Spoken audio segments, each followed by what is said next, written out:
Hey, ladies and gentlemen, this is Carmine Sabia with Explain America, and things have gone from bad to worse for former President Joe Biden. Guys, if you're not already on our YouTube page, please make sure you check it out there, youtube.com/@ExplainAmerica. Hit subscribe, like, share, all those things really help us out. President Joe Biden has had a myriad of issues, I believe, since he's left the office. Actually, even when he was in the White House, he's had a myriad of issues. I think we all saw the mental decline of Joe Biden happen in real time in a very frightening way. But his issues go back even before the presidency. If you follow the career of Joe Biden, and who doesn't, if you follow the career of Joe Biden, you're going to see a pattern that develops. It's a disgusting, horrible pattern, but it's one that, for some reason, the media, the Democrats, were all able to turn a blind eye to while it was happening. While he was campaigning for president, nobody actually cared about this man's history, the history of plagiarism, the history of lying, all kinds of things that happened in his career. But there's one thing that is a constant. Whether he's talking about needing a translator to go into a 7-Eleven or jungles that his kids are going to be raised in, he's a stone cold racist. That's my opinion. I can't state it as a fact. I don't have him on a lie detector test. I don't have his sworn affidavit, but what I do have is years and years and years of video evidence to prove my point. Years of video evidence to make my case.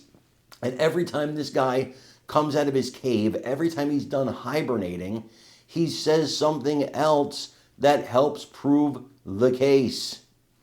Just yesterday, I can't even repeat the words he said. I actually can't repeat them. I'm going to let you see them. I'm going to let you see him speak them.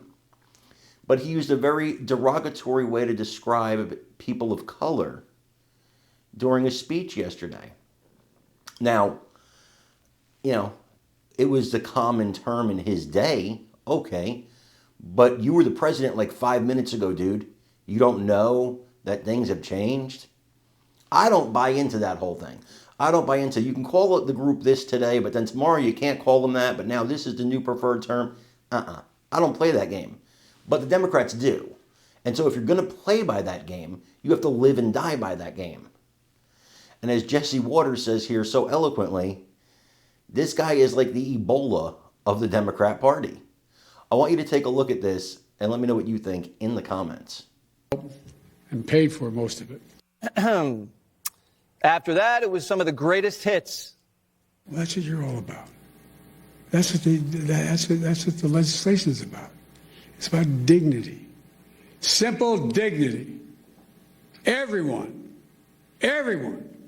deserves to be treated with dignity.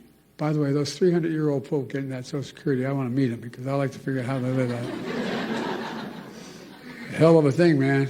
I'm looking for longevity. Who in the hell do they think they are? Every 5 years and then wait around and be...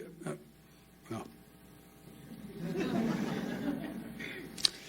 I will not go further or get in trouble. Then Joe took a walk down memory lane.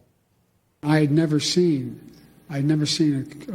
hardly any black people in Scranton at the time I was only going in 4th grade. And I remember seeing the kids going by at the time called colored kids on a bus going by.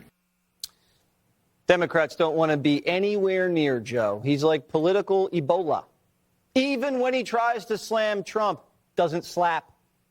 Fewer than 100 days, this new administration has made done so much damage and so much destruction. It's kind of breathtaking it could happen that soon. We can't go on like this as a divided nation, as divided as we are. Like I said, I've been doing this a long time. It's never been this divided. Granted, it's roughly 30%, but it's a 30% that has no heart. Joe's been MIA for months. Most Democrats don't even know where he's been hiding. One said Biden's been riding the Amtrak about twice a week. Maybe he thinks he's senator again.